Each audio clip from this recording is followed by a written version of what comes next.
హైదరాబాదులో జెరెమియా అయ్యగారి దగ్గరికి ఒక తమ్ముడు వచ్చాడట.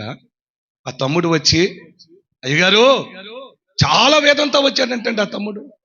అయ్యగారు, నా జీవితంలో ఒక ఘోరమైన సంఘటన జరిగింది అయ్యగారు అనుకుంటూ వచ్చాడట. ఏంటి ఆ ఘోరమైన సంగతి అని అడిగితే, ఏం లేదు అయ్యగారు, నేను బైక్ వేసుకొని వెళ్తున్నానా, ఆ బైక్ ముందు కవర్లో నేను బైబిల్ పెట్టుకొని నేను బైక్ వేసుకొని వెళ్తున్న దారిలో, ఆ దారిలో వెళ్తూ వెళ్తూ ఎప్పుడు జారి పడిపోయిందో బైబిల్ నేను చూడక ముందుకు వెళ్తూ ఉంటే వెనక నుండి వచ్చేవారు చెప్పారు, అయ్యా ఇదిగో ఏదో కింద పడింది చూసుకో అని చెప్పి వెళ్ళిపోయారు. నేను వెంటనే నా బైక్ని వెనక్కి తిప్పి అక్కడికి వెళ్ళేసరికి నేను బైబిల్ తొక్కుకుంటూ వెళ్ళిపోయాను అయ్యగారు అన్నాడు.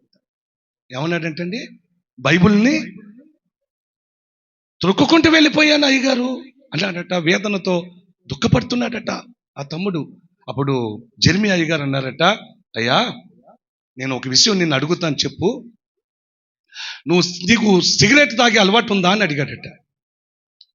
అదొకే వీక్నెస్ నాకుందయ్యా, అప్పుడప్పుడు తాగుతుంటాను అన్నాడు. మరి నువ్వు మందు తాగుతావా అన్నాడట. వారానికి ఒకసారి మందు తాగుతాను అన్నాడట. ఎవరు ఆ వ్యక్తి?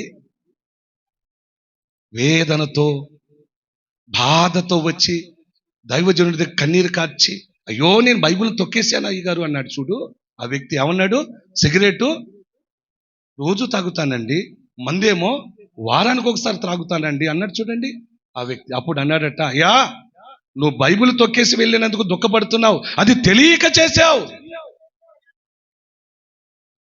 బైబిల్ తొక్కానని వేదంతో కన్నీరు కారుస్తున్నావే, తెలియక చేశావు.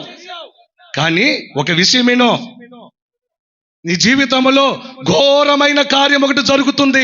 అదేంటో తెలుసా? నువ్వు మారు మనసు కలిగి బాప్టిజం తీసుకొని కూడా నువ్వు చేస్తున్నావే సిగరెట్, ఆ మందు తాగుతున్నావే, అది నువ్వు తెలిసి చేస్తున్నావు. దీనిని బట్టి ఒక విషయాన్ని నీకు చెప్పాలనుకుంటున్నానంట జెరెమియా గారు. ఏమిటని అంటే, నీకు తెలియకుండా నువ్వు చేసే పని ఏంటో తెలుసా? యేసుక్రీస్తుని కాళ్ళతో నువ్వు త్రొక్కుతున్నావయ్యా అన్నాడట.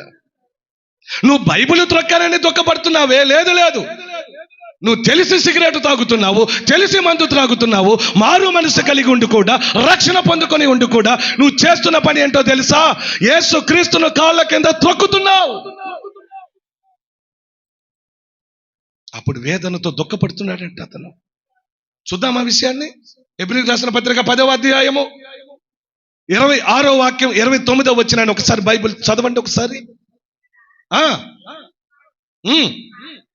అదిగో దేవుని కుమారుని యేసుక్రీస్తు ప్రభు వారిని ఏంటంట, పాదముతో త్రొక్కుతున్నారట. ప్రియ దేవుని వారలారా, వాక్యం వింటున్న సహోదరి సహోదరుడా, మారు మనసు కలిగి జీవిస్తున్న వారలారా, దేవుని తెలుసుకుని దేవుని బలము, దేవుని శక్తిని, నిజ దేవుని తెలుసుకున్న ప్రతి ఒక్కరితో ఈ వాక్యము మాట్లాడుతున్న విషయం ఏంటో తెలుసా? నువ్వు తప్పు పైన తప్పు చేస్తూ, తెలిసి తప్పు చేస్తూ అడుగులు వేస్తూ ముందుకెళ్తున్నా నీకు ఒక హెచ్చరిక ఏంటో తెలుసా? రక్షణ పొందుకొని కూడా, బాప్టిజం తీసుకొని కూడా, బలలో చేతులు వేస్తున్నా కూడా తప్పు పైన తప్పు తెలిసి చేస్తూ వెళుతున్నావే, నువ్వు చేస్తున్న ఘోరమైన కార్యం ఏంటో తెలుసా? నీ పాదముల కింద యేసయ్యను త్రొక్కుతున్నావు.